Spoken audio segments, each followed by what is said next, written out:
Guido Anselmi. J'étais le réal. Raquel de la Guigne, productrice. J'ai financé.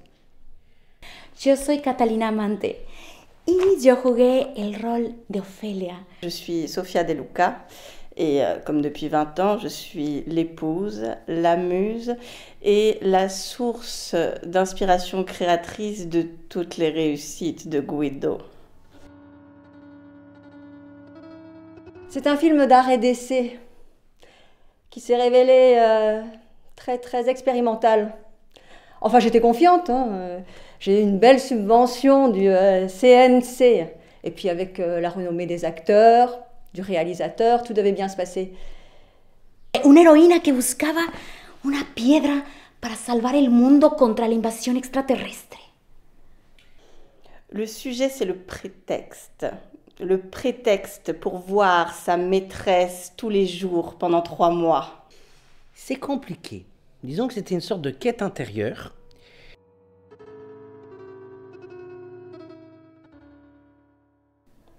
« 8,5 de Fellini. Vous vous moquez de moi. Je ne sais pas ce que signifie cette phrase et je ne veux pas savoir ce que signifie cette phrase. Parce que c'est une phrase de mystère. Amor es un código secreto entre nosotros.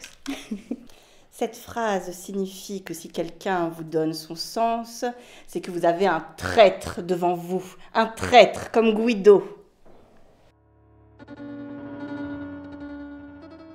Parce que ce connard...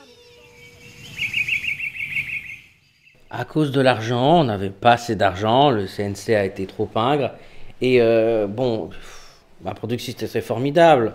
Et puis il faut dire aussi, bon, entre nous soit dit, ma femme a choisi pile ce moment-là pour m'annoncer le divorce. Oh. Bon, c'est vrai que j'avais une maîtresse, mais bon, ça aurait pu attendre la fin du tournage, quoi. Figurez-vous que le premier jour de tournage, le scénario n'était pas bouclé. Il a fallu que je fasse appel à un autre scénariste. Alors évidemment, de renommée, ça a coûté une fortune. Alors, il y a un scénariste très talentueux, il est vrai, mais aussi un peu coureur, ce qui a provoqué quelques tensions. Il a fallu s'en séparer. Eh bien, la productrice a engagé Eric Romer. Alors moi, j'adore Eric Romer, mais on ne s'est pas bien entendu ensemble. Parce qu'en fait, il est allé voir mon... Enfin, disons que Eric Romer s'est un peu trop bien entendu avec ma maîtresse. Voilà, bon, ça arrive, quoi. Alors, voilà. Solo son malentendidos. Si ustedes escuchan otra cosa, son malentendidos. Así que prefiero no hablar mucho. Encore une fois, dédommagé. Engager une autre scénariste. Alors, pour assurer, j'ai préféré prendre une femme, bien évidemment, Marguerite Duras. On avait un scénariste formidable, Rémi, et je ne sais pas pourquoi Guido a décidé de s'en débarrasser, mais au moins il l'a remplacé par Marguerite. Et Marguerite, c'est une sacrée fêtarde. On s'est bien amusé. Bon, du coup, il n'y a pas de problème avec ma maîtresse et Marguerite Duras, mais disons qu'il y a un problème avec Marguerite Duras et l'alcool. Mais ça...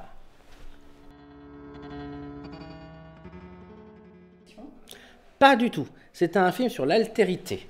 Et les extraterrestres représentent l'altérité. Vous savez combien ça coûte?